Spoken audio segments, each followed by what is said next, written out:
Hello दोस्तों, स्वागत है आप सबका मेरे YouTube channel Sachin education app पर। तो दोस्तों, जैसे कि आपको बताया गया है कि 4 पार्ट्स आपके कवर हो गए हैं। 5वें पार्ट में आज आपने करना है कैपिटल गेन और आईएफओएस। तो इन दोनों को मिलाकर आपके 3 इंपॉर्टेंट क्वेश्चंस एग्जाम्स के लिए बनते हैं। तो पहले हम वही डिस्कस करेंगे। तो पहले नंबर पर आपका जो इंपॉर्टेंट क्वेश्चन है वो है differentiate between the short term capital gain and the long term capital gain. Discuss the exemptions under section 54 of the capital gain. पहला क्वेश्चन आपके सामने आपको क्लियर हो गया होगा। सेकंड क्वेश्चन आता है how to calculate the capital gain and explain the concept of indexation under capital gain. दूसरा भी हो गया, दूसरा भी आपको आई थिंक कवर हो गया होगा कि क्या चीज़ें इसमें आनी है। और तीसरा आपके सामने आता है what are the different types of income recorded under income from other sources as an individual. As an individual आप आईएफओएस के अंदर क्या क्या चीज़ें डालोगे, ये सारी चीज़ों के बारे में आपने बताना है। और इसके साथ आपको कैपिटल गेन के 2 क्वेश्चंस हैं, उनके बारे में डिस्कस करना है। तो दोस्तों, बिना टाइम वेस्ट किए बढ़ेंगे आगे। तो उससे पहले आपको पता है कि अगर आपने कोई नोट्स लेने हैं किसी भी कॉमर्स सब्जेक्ट से रिलेटेड, तो आप मेरे टेलीग्राम चैनल को भी ज्वाइन कर सकते हैं। उसका लिंक भी आपको डिस्क्रिप्शन में दे दिया गया है। अब दोस्तों, आपके सामने पहला क्वेश्चन था कि कैपिटल गेन के अंदर डिफरेंस क्या है शॉर्ट टर्म और लॉन्ग टर्म कैपिटल गेन का, तो वो भी बात करेंगे। लेकिन उससे पहले आपको पता होना चाहिए कि कैपिटल गेन असल में है क्या। तो 45 से लेकर 55 तक आपके जितने भी सेक्शंस हैं वो इस चैप्टर के अंदर आएंगे। लेकिन हम मेन क्वेश्चंस को ज़्यादा डीपली चलेंगे और पढ़ेंगे। तो दोस्तों, अगर मैं आपको बात करूं तो आपके लिए एक 5 नंबर का क्वेश्चन यहाँ पे निकलेगा, वो भी आपको बताऊंगा। तो वेट करना। सबसे पहले अब आपने देखना है कि कैपिटल गेन के अंदर कैपिटल एसेट का बहुत ज़्यादा रोल है। तो कैपिटल एसेट क्या होता है, ये 3 चीज़ें बताएगा। कोई भी प्रॉपर्टी जो मूवेबल या इमूवेबल है वो भी कैपिटल एसेट है। कोई भी सिक्योरिटी जो एफआईआई यानी फॉरेन इंस्टीट्यूशन इन्वेस्टर ने ली है वो भी कैपिटल एसेट है। और कोई भी राइट अगर इंडियन कंपनी के लिए है वो भी आपकी कैपिटल एसेट है। लेकिन इसके अलावा कुछ एक्सेप्शंस हैं जो आपको माइंड में रखनी है और ये लिखनी भी है अपने एग्जाम्स के अंदर। स्टॉक इन ट्रेड या रॉ मटेरियल वो आपका इसमें नहीं आएगा। रूरल एग्रीकल्चर लैंड भी इसमें नहीं आएगी। गोल्ड डिपॉजिट सेंट्रल गवर्नमेंट द्वारा दिए गए वो भी इसमें नहीं आएंगे। या पर्सनल मूवेबल प्रॉपर्टी भी इसमें नहीं आएगी। तो ये चारों चीज़ें नहीं आएंगी, ये 3 चीज़ें आएंगी, ये आपने माइंड में रखनी है। और इसके अलावा एक नोट लिखा है पर्सनल इमूवेबल प्रॉपर्टी आपकी आएगी ही आएगी। यहाँ पे हमने एनी प्रॉपर्टी बात की थी जिसमें पर्सनल मूवेबल तो नहीं आएगी लेकिन पर्सनल इमूवेबल ज़रूर आपकी कैपिटल एसेट मानी जाएगी। उसके बाद कुछ ये इंपॉर्टेंट पॉइंट है कि फर्नीचर के कुछ प्रीशियस पार्ट्स होते हैं जो कि बहुत महंगे होते हैं, इसके कारण इन्हें कैपिटल एसेट में रखा गया है। बेशक फर्नीचर नहीं है लेकिन फर्नीचर के कुछ पार्ट्स को आपने एज अ कैपिटल एसेट माना है। अब दोस्तों, यहीं से आगे बढ़ेंगे तो आपके लिए इंपॉर्टेंट क्वेश्चन है कि 2 टाइप्स आते हैं, शॉर्ट टर्म कैपिटल एसेट और long term capital asset. Short term capital asset किसे कहेंगे? अगर आपको गेन आता है तो आपने बताना है, मैं आपको बताऊंगा, चिंता मत करो। पहले एसेट के बारे में पढ़ लेते हैं कि यहाँ पे आप गेन तो रहने दो, ये गलती से लिखा गया है। शॉर्ट टर्म कैपिटल एसेट और लॉन्ग टर्म कैपिटल एसेट आएगा। शॉर्ट टर्म कैपिटल एसेट का मतलब है कि अगर एसेट का पीरियड ऑफ होल्डिंग 36 मंथ तक है, यानी अगर आपने ट्रांसफ़र करने से पहले उस एसेट को 36 मंथ से पहले, मतलब 36 मंथ अभी नहीं हुए और आपने पहले ही सोल्ड कर दिया, that is known as short term. लेकिन अगर 36 मंथ से ज़्यादा हो चुके हैं और उसके बाद आपने उसे ट्रांसफ़र किया है तो वो चीज़ क्या है? Long term capital asset. अगर नहीं किया, 36 मंथ से कम हुए हैं तो शॉर्ट टर्म, ज़्यादा हुए हैं तो लॉन्ग टर्म। लेकिन कुछ केसेस ऐसे होते हैं जहाँ पे लॉन्ग टर्म 24 मंथ के बाद हो जाता है या लॉन्ग टर्म एसेट आपकी 12 मंथ के बाद बन जाती है। अगर 24 मंथ वाला केस है तो उसमें 2 आते हैं, अनलिस्टेड शेयर और लैंड एंड बिल्डिंग। और unlisted share, units of UTI और जीरो कूपन बॉन्ड्स में आपके सिर्फ 12 मंथ के बाद ही क्या बन जाती है वो चीज़, यहाँ पे आप LTCA कर लो, that is long term capital asset. ठीक है जी। अब ये ट्रांसफ़र क्या है इसके बारे में बात करते हैं। तो ट्रांसफ़र 5 चीज़ें होती हैं। सेल, एक्सचेंज, एसेट की क्या मानी जाएगी? ट्रांसफ़र मानी जाएगी। ये सेक्शन ज़रूर कर लेना, सेक्शन 2 सबसेक्शन 47 के अंदर ये डिफ़ाइन किया गया है। मैच्योरिटी और जीरो कूपन बॉन्ड को भी हम ट्रांसफ़र कहेंगे। Compulsory acquisition by the government को भी हम कैपिटल एसेट कहेंगे। Conversion of capital asset into stock in trade भी हमारी क्या है, कैपिटल एसेट है। और extinguishment of any right of an asset is also a capital asset. ये 5 चीज़ें अगर कैपिटल एसेट है तो 5 नंबर का एक इंपॉर्टेंट क्वेश्चन समझ में आ गया होगा कि कौन सी नहीं है। तो कौन सी नहीं है ये आपने माइंड में रखना है, ये इंपॉर्टेंट क्वेश्चन करना भी है। तो कौन सी नहीं है, अगर आपने एचयूएफ को अपनी पार्टीशन में मतलब आपकी एचयूएफ की पार्टीशन हुई है तो वहाँ पे कैपिटल एसेट डिस्ट्रीब्यूट हुई है, ना कि ट्रांसफ़र। लग गई बात समझ। अगर आपने किसी को गिफ्ट दिया है तो वो भी आपकी ट्रांसफ़र नहीं है। अगर आपकी कैपिटल एसेट होल्डिंग से सब्सिडरी कंपनी में जा रही है तो भी वो केस कैपिटल एसेट नहीं है। अगर ये 3 केस पूरे हो गए तो अमलगामेशन के केस में अगर अमलगामेटिंग कंपनी ने अमलगामेटेड कंपनी को कैपिटल एसेट दे दी है तो भी वो ट्रांसफ़र नहीं है। ठीक है जी। और शेयर होल्डर्स अगर अमलगामेटिंग कंपनी के अपने राइट्स अमलगामेटेड कंपनी को दे देते हैं तो भी वो ट्रांसफ़र या फिर आपका क्या मान लीजिए सेल नहीं माना जाएगा। लग गई बात समझ। इसके अलावा नीचे एक और पॉइंट है, redemption of gold bonds by individual is also not a transfer of asset. अब दोस्तों ऐसे ही आगे भी कुछ पॉइंट्स आते हैं, जैसे कि अगर आपने कन्वर्ट कर दिया सिक्योरिटीज़ को शेयर डिवेंचर्स में जो कि सेम कंपनी के हैं, उस केस में भी आपने क्या है दैट इज़ कॉल्ड, इसे अपना ट्रांसफ़र नहीं मानना। जैसे मर्जर था या फिर अमलगामेशन था, वैसे ही डी मर्जर के केस में भी यही होगा कि अगर आप डी मर्जर कंपनी ट्रांसफ़र करती है रिजल्टिंग कंपनी को कुछ कैपिटल एसेट तो वो कैपिटल एसेट ट्रांसफ़र नहीं होगी। रिजल्टिंग कंपनी अगर कुछ शेयर्स अपने आपकी मतलब डीमर्ज कंपनी को दे देती है तो उस केस में भी वो ट्रांसफ़र नहीं मानी जाएगी। ऐसे ही कुछ आगे केसेस आएंगे। तो ये 5 नंबर का क्वेश्चन आपने ज़रूर करना है, याद में आपको रखना है। हो गया, ये समझा दिया है मैंने अच्छे तरीके से।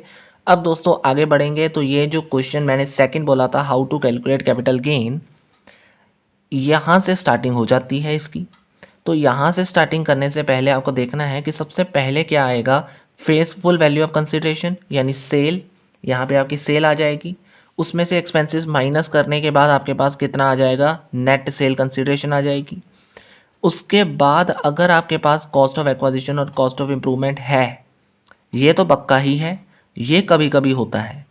अगर तो कॉस्ट ऑफ एक्वाजिशन है और होता भी है तो उस केस में अगर तो लॉन्ग टर्म कैपिटल एसेट और इंडेक्सेशन ले लोगे। इंडेक्सेशन क्या होता है ये भी कंसेप्ट आपको बताना है। और कॉस्ट ऑफ इम्प्रूवमेंट के केस में भी आपको इंडेक्सेशन तभी लेनी है अगर लॉन्ग टर्म कैपिटल एसेट है। अब ये इंडेक्सेशन है क्या, इसका कंसेप्ट आपको यहाँ पे समझ आएगा। इंडेक्सेशन आपको फॉर्मूला थ्रू निकालनी है और ये फॉर्मूला आपका इस टेबल के साथ रिलेट करता है। तो ये चीज़ क्या है कि इंडेक्सेशन का मतलब है कि आपने इंडेक्सेशन निकालनी है with the help of this formula, कि अगर COA की निकालनी है तो COA ऊपर आ जाएगा।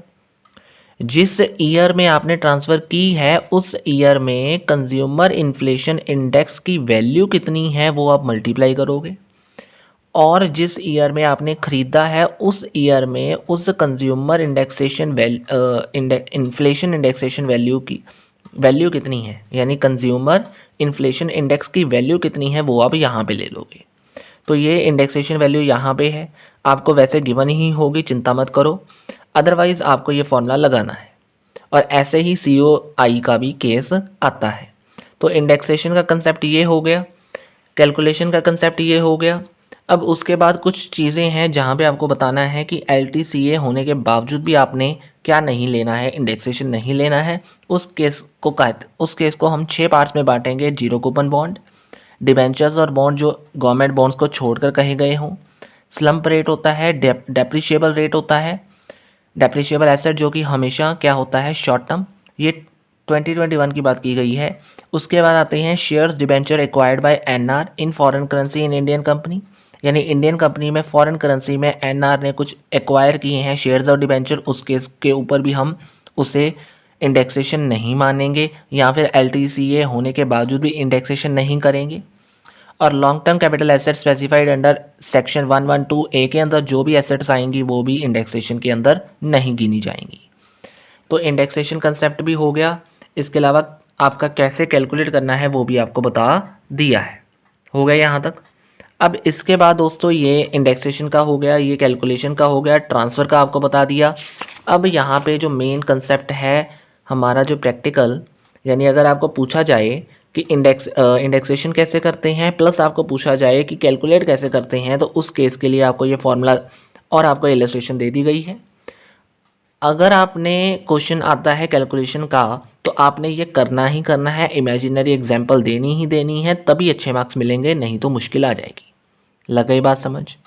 अब इसके बाद दोस्तों सीधे हम बढ़ते हैं अपना जो पहला मेन क्वेश्चन था एग्जाम्शन का, और हमारा जो लास्ट टॉपिक है इस चैप्टर का वो बहुत ज़रूरी है, that is exemption under section 54।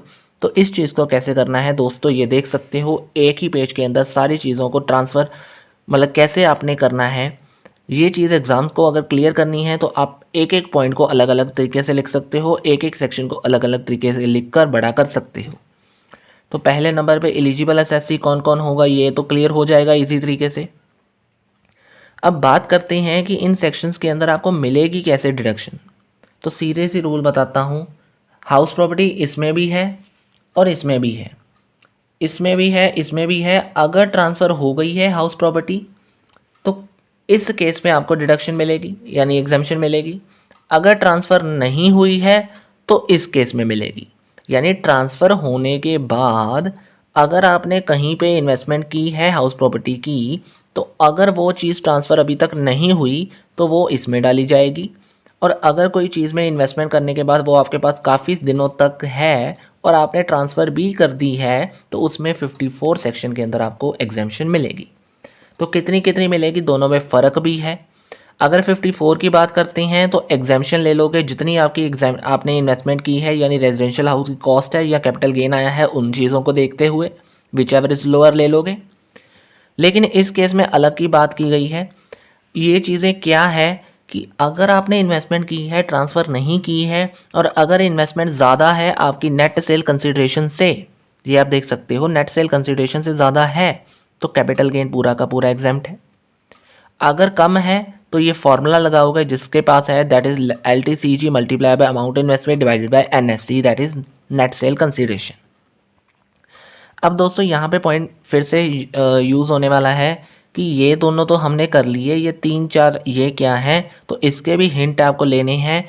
तो अगर आपने ये तो बता दिया एलिजिबल एसएससी कौन है, अब आपको ये बताना है एसेट कौन सी ट्रांसफ़र होगी या फिर आपने क्वालिफाइंग एसेट कौन सी लेनी है। तो सीधी सी बात है 54B आएगा एग्रीकल्चर लैंड के लिए, D आएगा इंडस्ट्रियल लैंड के लिए, EC आएगा NHAI और RECL के बॉन्ड्स के लिए, और E आएगा गवर्नमेंट बॉन्ड्स के लिए। ये एग्रीकल्चर, ये इंडस्ट्रियल, ये NHAI के बॉन्ड्स और ये गवर्नमेंट बॉन्ड्स के लिए आता है।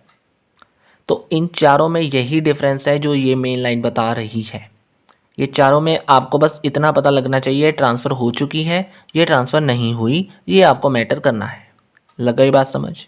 और बाकी एग्जाम्शन आपकी सबकी lower of lower of lower देखा जाएगा। बस यही एक इकलौती एग्जाम्शन थी जो आपको एग्जाम्पल यानी थोड़ा सा ध्यान में रखकर करनी है। तो आई होप ये भी आपको क्लियर हो गया होगा कितनी देनी है और कितनी कितनी कब कब और किस किस को चीज़ों को देनी है। अब यहाँ पे दोस्तों कैपिटल गेन का टॉपिक तो आपका क्लियर कर दिया गया है। अब ये कैपिटल गेन में बाकी जितने भी सेक्शंस हैं ये आप अगर पढ़ने चाहते हो तो पढ़ सकते हो, नहीं तो एग्जाम्पल और आपको मेन चीज़ें जो थी वो आपको मैंने सारी बता दी हैं। और इसके अंदर अगर आपको पहला क्वेश्चन था कि डिस्टिंग्विश बिटवीन, तो ये आपका वहाँ पे आ जाएगा। चलो मैं बता देता हूँ, आपके सामने आ जाता है क्वेश्चन कि डिस्टिंग्विश कैसे करोगे शॉर्ट टर्म कैपिटल गेन और लॉन्ग टर्म कैपिटल गेन को। तो आपके सामने पॉइंट्स नंबर 1 लिखाऊंगा, मैं अभी आपको दिखाता हूँ। सबसे पहले आपके सामने लिखा हुआ है short term capital gain means a gain arise from the sale of short term capital asset. Short term capital asset को बेचने के बाद या ट्रांसफ़र करने के बाद जो गेन हुआ that is called short term capital gain. और लॉन्ग टर्म को बेचने के बाद क्या होगा, यानी ट्रांसफ़र करने के बाद long term capital gain. Meaning clear हो गया। Short term capital gain is related for short term और लॉन्ग टर्म आपका लॉन्ग टर्म के लिए होता है। ये तो बहुत आसानी से मैंने डिफरेंस बताया है आपको, 2 हो गए। तीसरा आता है कि अगर आप शॉर्ट टर्म कैपिटल गेन ले रहे हो, it does not include long term but long term will be include with short term.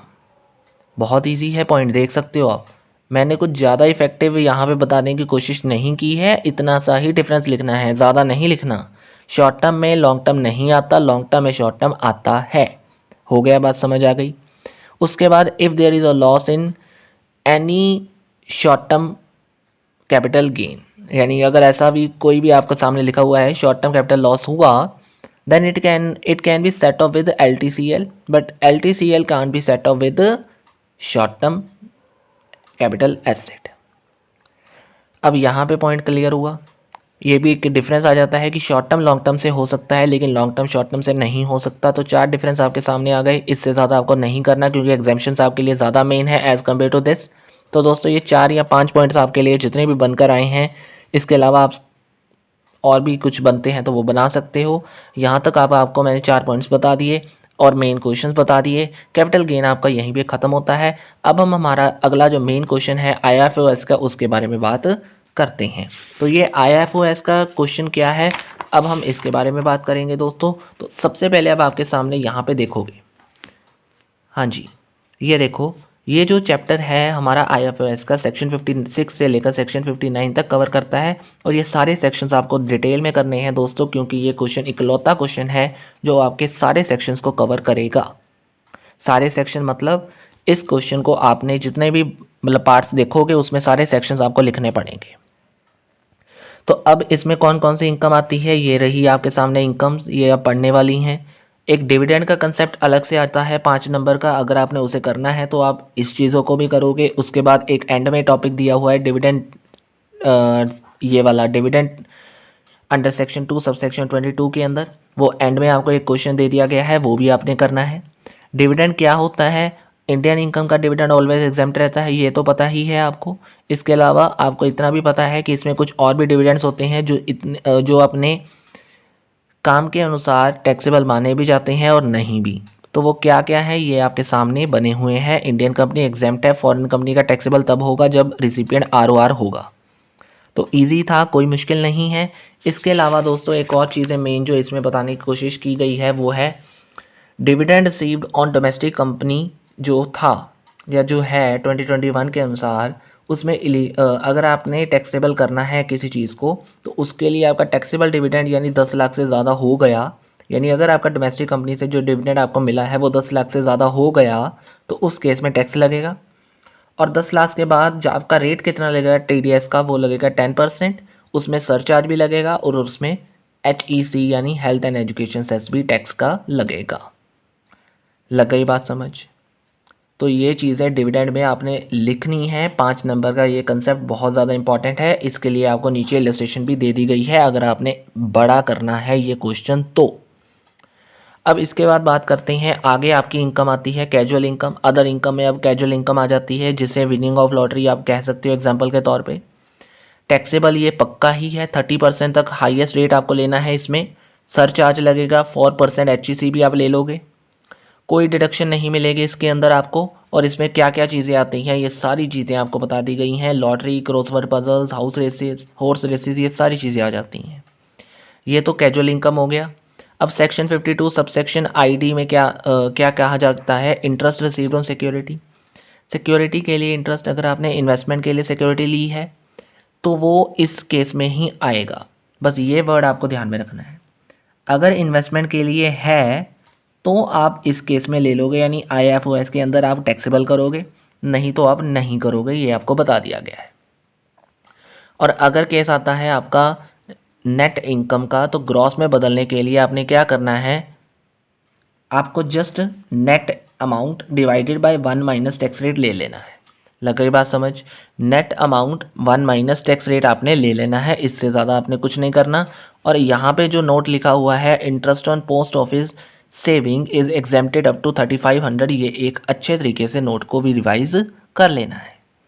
तो आई होप आपको यहाँ तक तो क्लियर हो गया होगा। अब इम्पॉर्टेंट स्टेप आता है जो 56 सबसेक्शन 210 के अंदर आता है, वो है गिफ्ट। तो गिफ्ट बारे में पढ़ते हैं। तो गिफ्ट क्या है, गिफ्ट में आपसे सबसे पहले यानी ये जो चीज़ें आ रही हैं वो है 3 चीज़ें आपको यहाँ पे रखनी है याद गिफ्ट के अंदर। वैसे 3 चीज़ों के अलावा अगर मैं आपको सीधी सी बात बताऊँ, यानी ये तो पढ़ना है लिखना है तो लिख लो, लेकिन आई जस्ट वॉन्ट टू से यू जस्ट ओनली 1 थिंग और 2 थिंग इन दिस सेक्शन। वो क्या है, आपने गिफ्ट अगर उसकी वैल्यू 50,000 से ज़्यादा चली जाती है, चाहे वो ये वाला केस है चाहे वो ये वाला केस है, तो वो चीज़ पूरी की पूरी अमाउंट क्या मानी जाएगी, टैक्सेबल मानी जाएगी। यानी 50,000 को छोड़कर उसके ज़्यादा बात, यानी अगर मेरे पास 60,000 आई है उसमें 50,000 आप लेस कर दोगे तो 10,000 क्या मानी जाएगी, मेरी पूरी की पूरी टैक्सेबल मानी जाएगी। यानी 50,000 तक आपको एग्जाम्पशन तो मिलेगी ही, लेकिन जो बच गई अमाउंट है वो उसके पूरी की पूरी के ऊपर क्या लगेगा, टैक्स लगेगा। ये केस यहाँ तक जितना पेज आपको दिख रहा है इतने तक तो ठीक है। अब एक जो आगे केस आएगा इसमें, जैसे कि ये देख सकते हो इमूवेबल प्रॉपर्टी का सिंगल ट्रांजैक्शन वाला, इसमें आपने 50,000 तो लेना ही है अगर आप फ्री में ले रहे हो, लेकिन अगर आप कंसेशनल में दे रहे हो यानी डिस्काउंट के ऊपर दे रहे हो तो उस केस में आपको क्या करना पड़ेगा, हायर ऑफ देखना पड़ेगा 50,000 तक या फिर 5% ऑफ कंसिडरेशन तक। जो भी हायर ऑफ हुआ उस केस में, कंसेशनल के केस में आपको गिफ्ट के ऊपर टैक्स देना यानी एग्जाम्पशन मिल जाएगी, और जितनी एग्जाम्पशन मिल गई बच गया टैक्स, आप मतलब बची हुई रकम आपके ऊपर आपको क्या देना पड़ेगा, टैक्स देना पड़ेगा। अगर 50,000 से ज़्यादा चली भी जाती है अमाउंट, उसके बावजूद भी आपको कुछ केसेस में टैक्स नहीं देना है, तो वो चीज़ें क्या हैं गिफ्ट के ऊपर टैक्स ना देने के, 50,000 अबव होने के बावजूद। तो गिफ्ट फ्रॉम रिलेटिव हो सकता है उस केस में, कोई मैरिज ओकेजन है, कोई अंडर अ विल है, कोई ट्रस्टर ने दिया है, कोई लोकल अथॉरिटी से गिफ्ट मिला है, या फिर इन कंटेम्पटेशन ऑफ अ डेथ ऑफ पेई। ये सारे केसेस में अगर आपको गिफ्ट मिला है, चाहे वो गिफ्ट की अमाउंट जितनी भी हो, वहाँ पे वो टैक्सेबल नहीं होगा। लग गई बात समझ। ये कुछ एक्स्ट्रा पॉइंट्स हैं आपको जो याद रखने हैं। इस केस के अंदर इनकम्स आपकी छोटी छोटी रह गई हैं अब, तो ये आप देख सकते हो। ठीक है जी। अब एक सेक्शन 57 कहते हैं जो कि एग्जाम्पशंस मांगता है इसके अंदर। तो एग्जाम्पशंस आपकी मेन है फैमिली पेंशन की, और एक है interest on compensation of compulsory acquisition की। तो फैमिली पेंशन डिडक्शन मिल जाएगी लोअर ऑफ 15,000 की या 1/3 ऑफ पेंशन की, जो भी लोअर ऑफ हुआ वो मिल जाएगी, और कंपल्जन के ऊपर 50% ऑफ अमाउंट आपको मिल जाएगी। और अगर आपने और इजी समझना है तो ये लास्ट लाइन आपको समझा देगी कि जितने भी रेवेन्यू के खर्चे हैं, रेवेन्यू नेचर वाले यानी छोटे मोटे खर्चे हैं, वो सारे के सारे आप बीच में से लेस कर दोगे, और लेस करने के बाद जो आपकी अमाउंट निकलेगी वो होगी असल में टैक्सेबल अमाउंट। क्लियर हो गया। ये जो मेन इंडिमिसिबल डिडक्शंस है ये तो जस्ट मैंने लिखी हैं सेक्शन 58 कवर करने के लिए, अदरवाइज आपका जो सेक्शन है वो यहाँ तक कवर हो जाता है। और एक लास्ट जो टॉपिक मैंने कहा था सेक्शन 2 सबसेक्शन 22 डीम्ड डिविडेंड का, बहुत इंपॉर्टेंट है, 5 नंबर में आ सकता है, जो कि आपने करना ही करना है। तो ये चीज़ें क्या होती हैं, ये डीम्ड डिविडेंड कब माना जाएगा, जब आपने एसेट डिस्ट्रीब्यूट की है शेयर होल्डर्स को अप टू एक्यूमुलेटेड प्रॉफिट, यानी एक्यूमुलेटेड प्रॉफिट के लिए आपने शेयर होल्डर्स को कोई एसेट डिस्ट्रीब्यूट की है, तो उस केस में क्या होगा, वो केस डीम्ड डिविडेंड का माना जाएगा। यानी उसमें आपकी जो फुल मार्केट वैल्यू है वो एसेट की डीम्ड एज अ डिविडेंड मानी जाएगी, और company has to pay deemed dividend, company को डीम्ड डिविडेंड देना पड़ेगा, यानी it will be exempt from share holders, वो शेयर होल्डर के लिए क्या माना जाएगा, एग्जेम्प्ट माना जाएगा। Distribution of dividend debentures bonus shares to the preference share holder, उस केस में भी डीम्ड डिविडेंड होगा, या फिर डीम्ड डिविडेंड निकालने के लिए आपको लोअर ऑफ देखना पड़ेगा किसका, FMV of such preference shares, यानी प्रेफरेंस शेयर्स में जो भी कम हुआ, जो जिसकी भी वैल्यू कम हुई वो क्या मानी जाएगी, डीम्ड डिविडेंड मानी जाएगी। उसके बाद बात करते हैं distribution of asset on liquidation. Liquidation के केस में आपने इस तरीके से निकाल के करना है, और लास्ट आपको आता है सेम एज सी, यानी आपने यही फॉर्मूला इसमें लगाना है, और लास्ट आपको आता है नोट कि payment on buyback shares set of dividend, यानी पेमेंट और बायबैक शेयर हो गया या सेट ऑफ डिविडेंड हो गया, shall not be a deemed dividend. यानी चाहे ये केस है, चाहे ये केस है, चाहे ये केस है, चाहे ये दोनों चीज़ें आपकी डीम्ड डिविडेंड नहीं मानी जाएंगी, ये भी लिख दिया मैंने। और साथ में आपने कैसे करना है, डीम्ड डिविडेंड क्या क्या होता है, ये सारी चीज़ें यहाँ पे 4 पॉइंट दे दिए गए हैं। नोट आपका 5th पॉइंट बन जाएगा, तो ऑटोमेटिकली आपका 5 मार्क्स में जो क्वेश्चन है वो आपका कंप्लीट हो जाएगा। लग गई बात समझ। तो आज के लिए इतना ही है दोस्तों। आई होप आपको जो 3 मेन क्वेश्चंस कहे गए थे इनकम के अंदर, ये सारी इनकम्स आपने लिख देनी है जैसे कि मैंने अभी आपको करवाई हैं। ये सारी इनकम्स और डिविडेंड का कंसेप्ट जो मैंने अभी आपको करवाया वो सारा कर लेना है, यही आपका तीसरा क्वेश्चन का आंसर बन जाएगा। तो आज के लिए इतना ही है दोस्तों। ये दोनों टॉपिक आपके पार्ट 5 के अंदर कवर हो गए हैं, सेक्शन से ही आपका ख़त्म हो गया है। आज के लिए इतना ही है। Thank you very much, have a nice day. Video अच्छी लगी हो तो लाइक शेयर एंड सब्सक्राइब करना मत भूलना।